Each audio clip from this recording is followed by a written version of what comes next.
Hi Libra, Sun, Moon and Rising, welcome to Ethernal Realms and welcome to your November reading.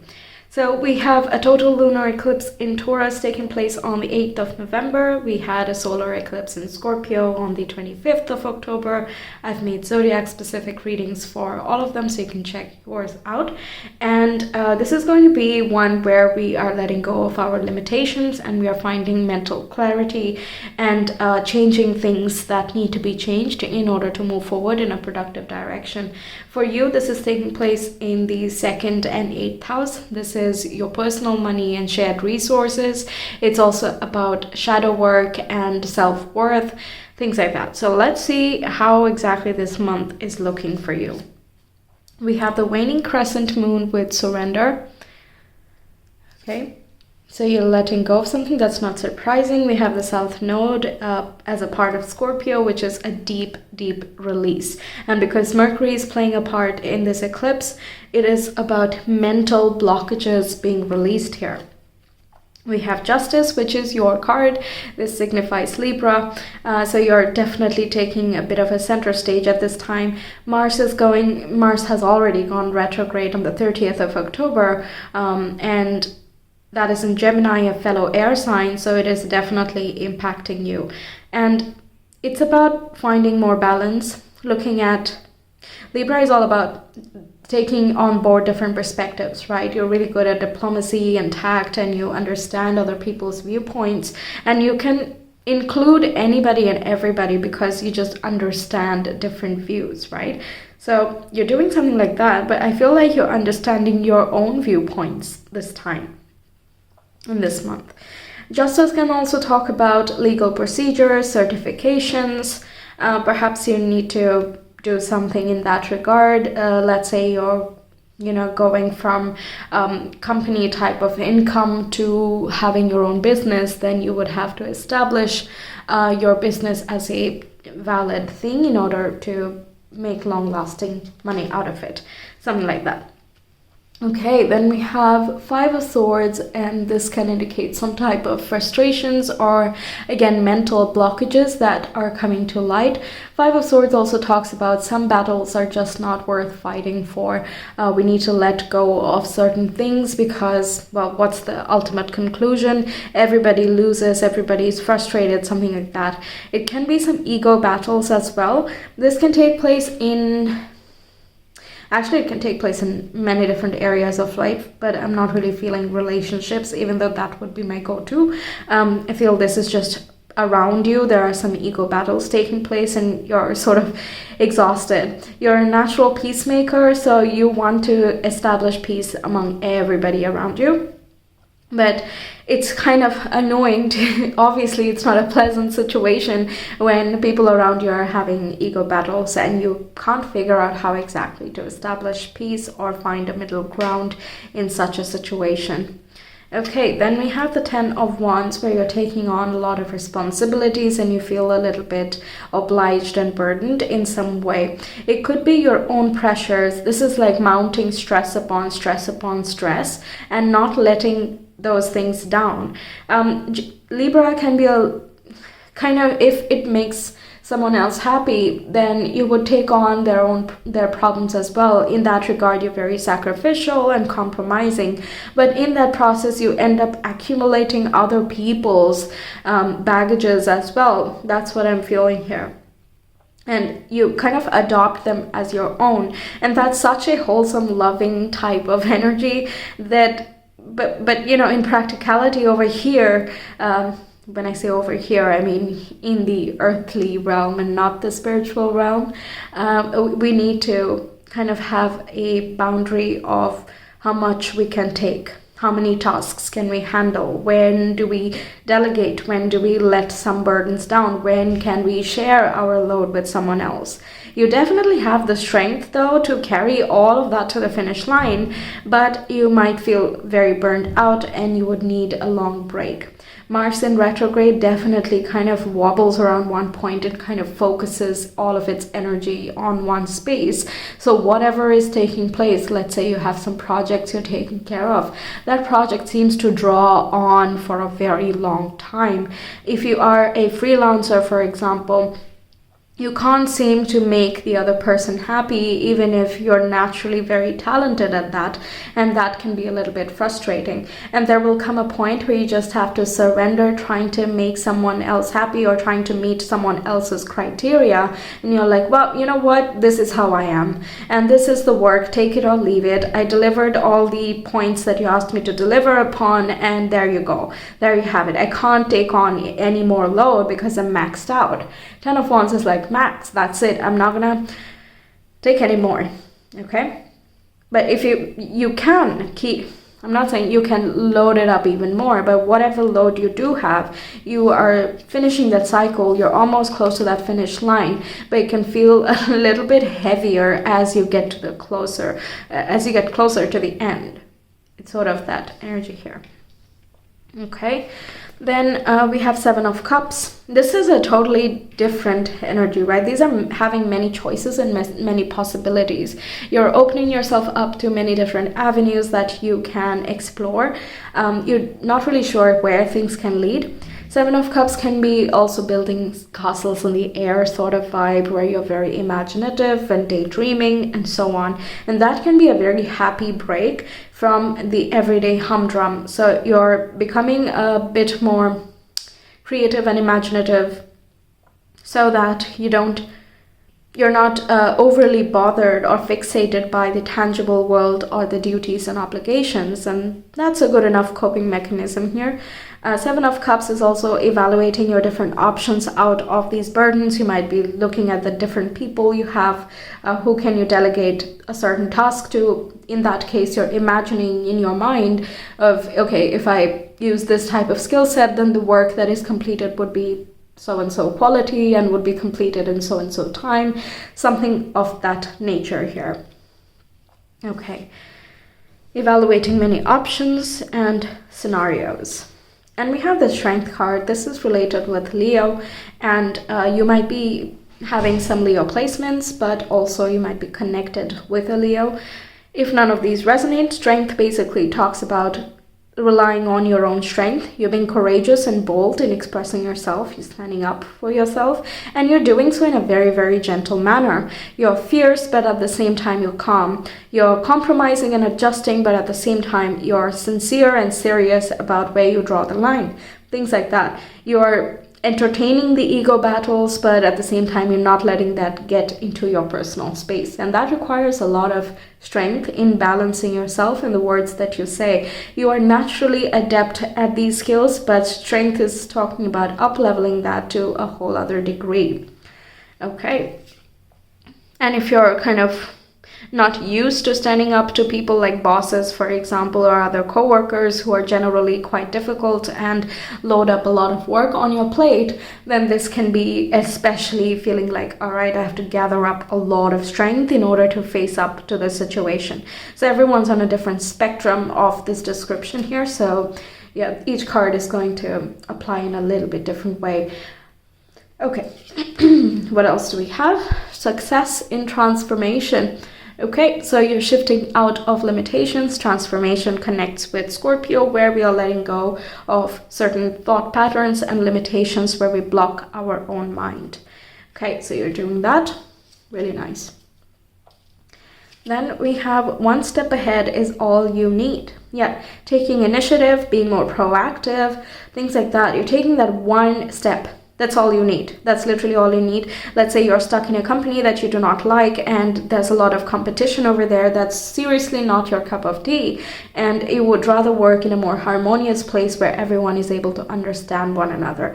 Then the first step you need to take is not take up other challenges in that same company, but start applying in different places. And if you need to take a course, then that's the one step you need to take, right? What's one thing you can do? You don't need to think about 10 different steps or 10 other steps that you're going to have to take beyond the single point, right? Because that's just going to overwhelm your mind and going to make it feel a lot more pressurized than it actually is. Kind of making a mountain out of a molehill situation can also occur. Okay, so take one step at a time. There is no need to rush. Just be methodical, take it one thing at a time, and you'll be there. You'll be there before you know it. Then we have change maker, make waves. Yep. well, eclipses bring about massive changes, sort of like these tides and waves that you are seeing here. These are big, fateful changes that occur. They bring about different circumstances, a different way of being, thinking, existing, all of those things. There are changes in feelings that occur around these times as well, for those who feel it more internally than externally. And these changes in feelings then kind of guide you as a compass of where do you feel right? What is intuitively drawing you inwards? What is bringing your attention towards it? Okay, so observing and seeing where the calling is, so to say, that's what I'm getting here. Move in that direction. You don't have to overthink it too much. There is enough time for thinking, so you don't need to over-expend your mind, because then you'll just feel very frustrated by that. And also, if there are some competitions and, I really don't think you're involved in this. You're being very balanced at this point in your expression. You just, I think, observing what's happening around you, and you're recognizing what you deserve, what you don't, what you're willing to put up with, and what you're willing to let go. Okay? Priorities. Yep. Okay, then we have magic happens when you most expect it. Okay. So card number 44, this is talking about stability, and it's also about making things happen for yourself. When you have put in the effort, you've put in the time, you've put in your skills, you've honed your skills, you've improved them, you've talked to the right people, you've basically done everything you needed to do, then magic is sort of inevitable. It does not feel like magic anymore. It is just an inevitability, right? So there is definitely an increase in stability. You might be looking for homes. You might be looking where the environment is a lot more stable, and you're moving in that direction, and you're giving it all. You have one step at a time. 4-4 as well does not move very quickly. It's not like one day you have house number 1 and the next day you have another house and bye-bye, right? It takes the effort, and it's okay with making the efforts to make this sort of stability happen for itself. Okay. What else? You got a lot of these cards, by the way. The others got 2 or 3 maximum. You got 5. We have creative water. So water signs are connected with feelings and intuition. It's about going with the flow, creating harmony, compromising, sacrificing, all of those things. Scorpio is a water sign, and it's a deep water sign. It investigates, it goes deep, and it's like, what is the root cause? Why do I keep on taking more load than I need to? All I need to do is my part. And if I do my part well and everyone else does the same, then I think we're good, right? So what is it that makes me want to take on more? What is it that I want to solve these problems when the other people don't want to solve it for themselves? How can I let go and flow with the energies that are present right now? How can I be more authentic with my core self? How can I make sure that I'm happy and prosperous and not dependent on other things to ensure those topics? These are some questions that come to mind. It can also talk about imagination and scenario making as well. Can relate with manifestation if that's what you're working on. You might encounter some mental blockages, but you're persevering through that. The strength as well talks about immense perseverance here, that no matter what the stakes are, you're gonna get there. That's the ultimate outcome here of this month, by the way. And we already have success and transformation. Okay, then we have surface. Okay, then we have energy. Yep, you have a lot of energy and stamina this month. We have cell, which is talking about new beginnings. Then we have 528 hertz, which is talking about creation. Okay. Birthing new things in your life, and 528 hertz is making use of the frequency to make that new beginning happen. It's not automatically happening by someone else somewhere else. It is you utilizing your time, resource, and energy to make something happen. You're looking beneath the surface, and the surface, exactly like the surface level interactions at work, for example, or in your class with the people around you, those surface level interactions are kind of disturbed, and that is exactly what pushes you to look a little bit beneath. And that's where the transformation is, that's where your success is, and that's where the new direction is, that's where change is, and so on. You get the gist. Okay, let's see your blessings this month. We have youthful love. That's nice. We have blissful pleasure. Okay, and we also have grace and sweetness.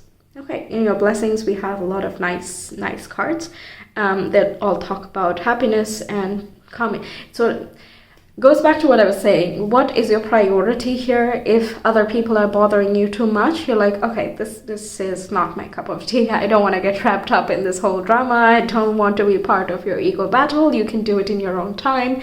I'm gonna go and have a cup of tea, play some nice music, I'm gonna read something or whatever you like to do to unwind and feel at ease. Talk to the people that you actually feel very balanced with, who are not out to get you, so to say. So you're feeling a renewed sense of love for things that you have not gotten around to because you've had so much pressure, and you're making that a priority, because of which you feel very courageous and you have more resolution in yourself. The Seven of Cups is a wonderful card to have right after the Five of Swords and the Ten of Wands, because you're now contemplating, you're opening your mind and your heart, and you're letting in other ways that you can deal with this situation, right? You're not like, oh no, it's heavy and now I'm going to have to drag myself through this entire journey. No, because you're like, okay, what else can I do? Who else can I make a part of the story about? And how can we deal with this together? How can I share the load? Even with the Justice, how can we share? Where can I find more guidance? Things like that. Blissful pleasure, grace and sweetness, all of it is about focusing on healing and focusing on your own happiness. Awesome. With youthful love, it can also be like if you're in a new connection, for example, you might be overthinking the situation. Five of Swords can be like that, where you block your own self and you're not able to understand what the other person is saying exactly, because you have your own things going on in your mind, and you might perceive something that the other person definitely did not plan on showcasing.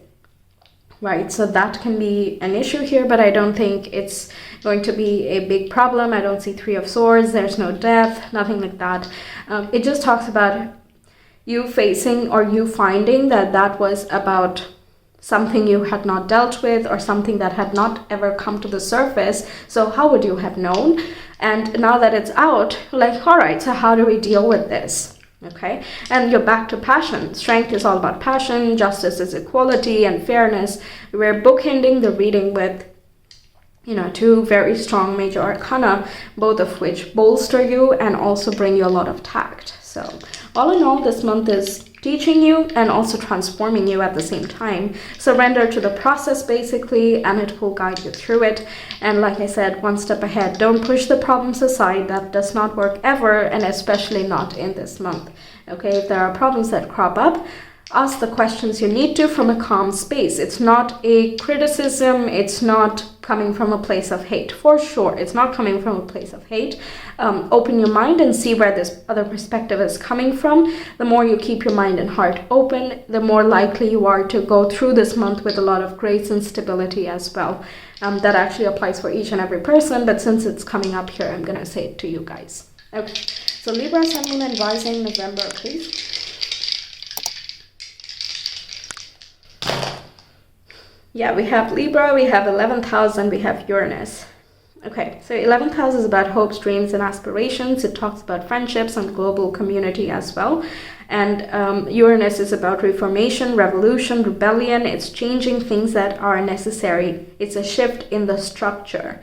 What are you inviting in? It can be that you're not getting along with some of your friends, and like I said, some ego battles in your large-scale community. It's not someone very personal to you. Libra, everything that I said about justice applies here as well. Okay, so that's what I have for you, Libras. Thank you so much for being here. I really hope the reading resonated and helps you out. Let me know your thoughts, and like and subscribe as well. That really helps grow the channel. Thank you very much. And make sure to check the eclipse specific videos, as I reminded you earlier, because that'll guide you more in the eclipse energy specifically, which is going to stretch out for the coming 6 months. If you want a personal reading, you can reach me via Etsy. The link is in the description box in the comment below. I hope to see you some other time. Until then, take care. Bye.